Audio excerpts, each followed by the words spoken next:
Floribama Homesteader. We changed our table and now we're pouring epoxy resin down the middle of the table. We changed it from the red lava. Now we're going with a blue river. We didn't like the color of the red lava. Yeah, we just didn't really like the way the pigment was settling to the bottom of the epoxy. And instead of a red like we had mixed up, we're getting more of an orange because the colors just seemed to, they didn't blend right. And so once the color started settling, you know, the clear epoxy was coming to the top. It just didn't look good. It wasn't the effect we were going for. So we took everything off of here and we took a hammer to it. We just busted it out and we took our boards and a chisel and we chiseled what was left on the edges. And took the sander and sanded it right off of the bark edges. And we're just doing this over fresh. It may have cost a little bit of money to go back and do over, but hey, lesson learned. We know it's an expensive lesson learned, but it's kind of important to get the effect that you're looking for. If you're putting this much effort into a table, you want it to look right, you want it to look good. Also, whenever we took the table off here last time, the epoxy had found some little crevices to run underneath the boards. And although we had melamine, and it's not supposed to stick to the melamine, it did. It stuck between the concrete slabs and the melamine.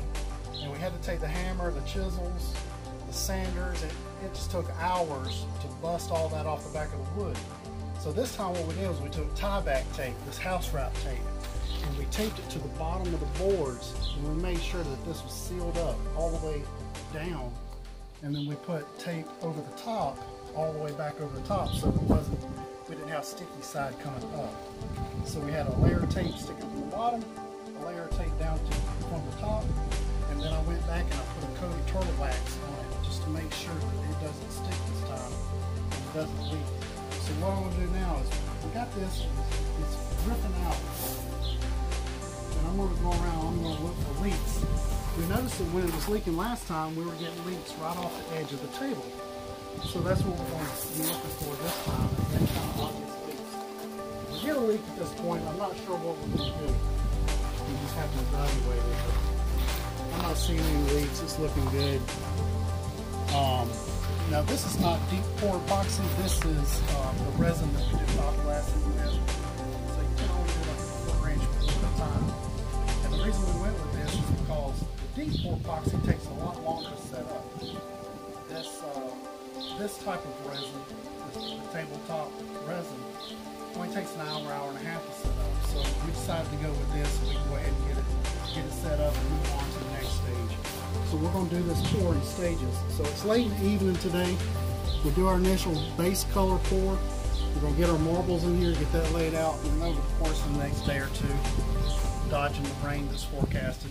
We got some sheet of plastic over there covered up with, so it's going to be out of weather.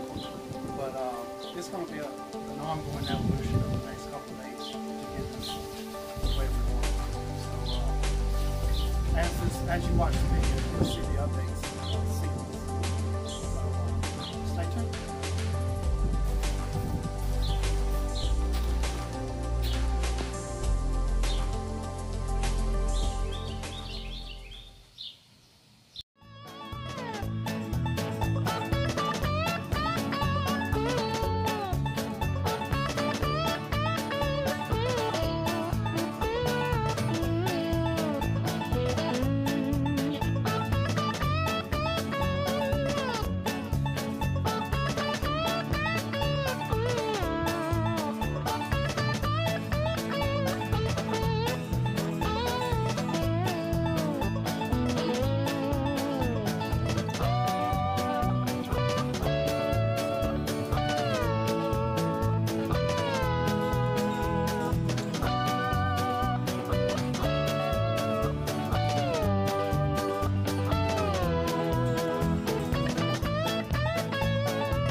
Alright everybody, this is Randall from Floribama Homesteader, my wife Michelle, the camera woman.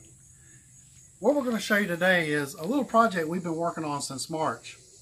This started out as a project of us clearing the fence row back there.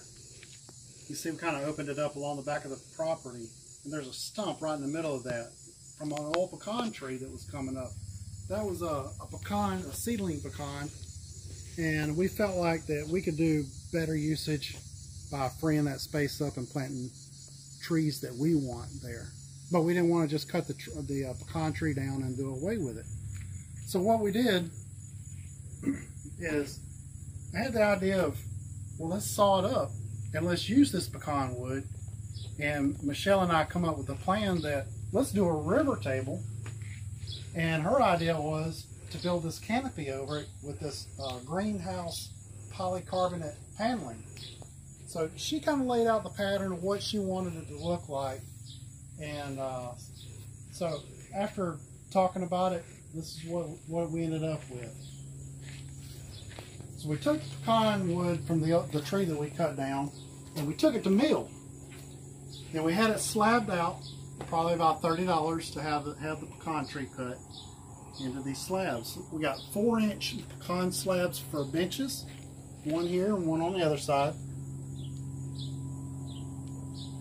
And then we have 2-inch slabs for the river table that we made here. So what we have here is we have just regular white sand that is native to our area. And we just took a shovel, went down to the local sand pile, and we put the sand in here. And then Michelle had some rocks, and so she laid the rocks in there. Now in the middle of this big river, we had calculated it was going to take about 5 gallons of epoxy resin. So I was like, well, I really don't want to spend all that money in epoxy resin.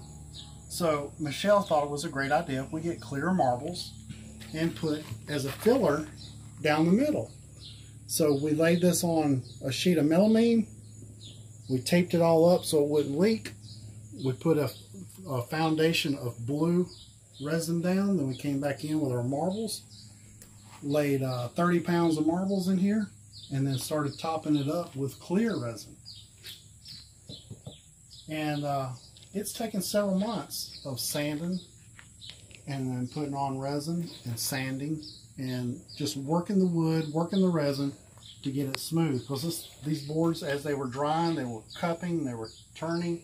So we'd have to sand down, screw down, and just work really hard to get it where we wanted it. And we had to come back along the edge and we had to chip the bark off. So we have a live edge, but you have to take the bark off. If you notice down here on our benches, we still have bark on down here.